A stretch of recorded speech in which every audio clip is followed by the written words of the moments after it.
Ladies first, Judy. I'm Judy Copeland.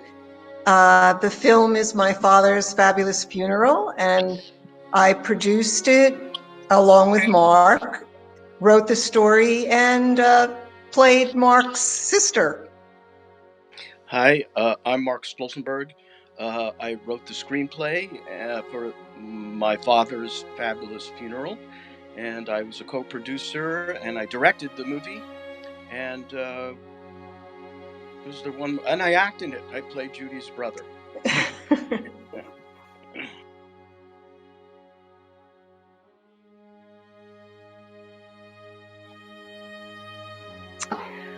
My father was a very odd, eccentric kind of guy.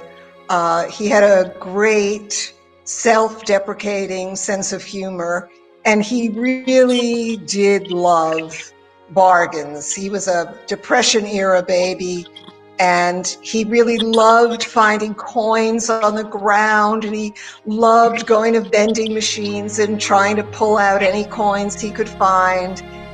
And I thought, he's giving me so much material. I have to do something with this. And then after he passed away at the ripe old age of 93, we had his funeral, and it felt so surreal. I felt like I was in a movie. My brother really did forget to bring any pictures of him with his wife. We really did have an argument about who should have the flag, although it was not actually a physical argument. My brother really did a eulogy that was more like a stand-up act. So I thought, well, if I felt like I'm in a movie, let's make a movie. So I wrote a story and I handed it off to Mark. And he and I have worked together many times before. And he writes wonderful, funny screenplays. And voila, we had my father's fabulous funeral. That I think the question was what inspired you to create the piece. So Judy and I worked together a lot, and she came to me with the story idea, and I'm always inspired by Judy's ideas. She has great ideas, and so that's what lit me up about the whole project. But the vision came from her.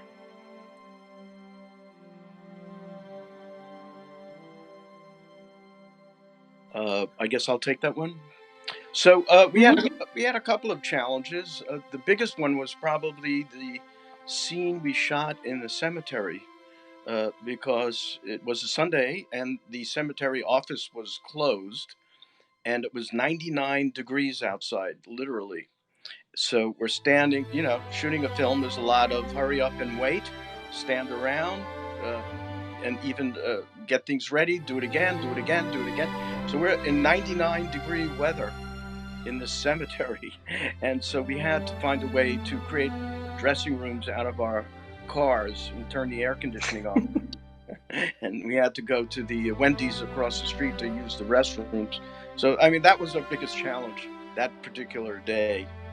Other than that, making a short film and finishing it is always a challenge. As everybody knows at this film festival, it's always a challenge to complete a project, and we did. I mean, there's always time, money, talent, personalities. There's many obstacles when making a film, and of course we have the usual, but that was our biggest one, was the heat on the 12-hour shoot in a cemetery. I think part of the challenge was that the woman who was playing my stepmother, we couldn't have her be all bad, because that really wouldn't work. And Mark found this wonderful actress to play the role, and I think you could somewhat identify with her, even though she really was not the nicest person in the world. So I think we had to find a fine balance where you could understand why the siblings had a problem with her, but you could also understand somewhat why she was the way she was. And I think Mark really handled that well in his directing and in his writing, and also the actress, Joni McKenzie, was wonderful. And in fact, she was nominated for a Best Supporting Actress award at our last film festival.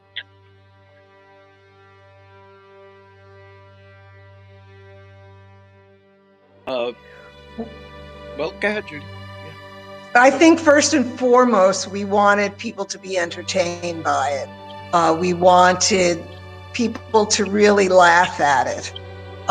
Unfortunately, because of COVID, we haven't been able to see that too much. We haven't heard the laughter, and I guess we kind of missed that. But I know in this festival, it's going to be in person, so we're really happy about that. I think we wanted people to really get a feeling about what my father was like, his humor, his oddballness. We wanted people to get a feeling of what it's like.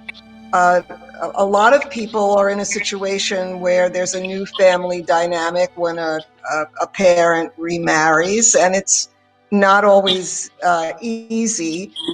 But we wanted to bring the humor to it, but we also wanted to bring some poignancy to it, especially in that last scene where it's the two siblings sitting there, being happy to have their father to themselves again.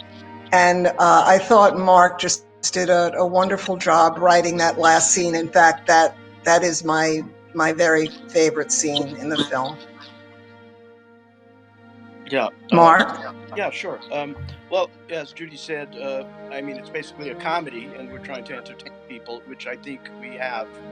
I noticed in a lot of the virtual film festivals, when it played, we would get all these like chats. Oh my God, this is so funny. OMG, and people like laughing in chat, which was very rewarding. But beyond the comedy, I mean, I like to make people laugh. That's what I started out in show business as a clown in the circus. I did stand-up comedy, and I write a lot of comedies. So I was very challenged to take a very serious topic like a death in the family, a funeral, and turn it into a comedy. And I thought that was really intriguing. But beyond that, to me, of significance is dysfunctional rituals in our current society. Uh, I think like probably 80% of people could relate to like not having like a ritual that they can use for certain family events, like weddings, funerals, etc. There's no pattern anymore. You have to sort of make up your own stuff and create your own rituals. And here are people lost in in the problem of giving their father a fitting funeral. And how do you do it? I mean, there's no playbook. You have to just make it up, and that's a challenge. And to add comedy to that, I thought would be interesting. But I thought it was a good comment on our current social values and society.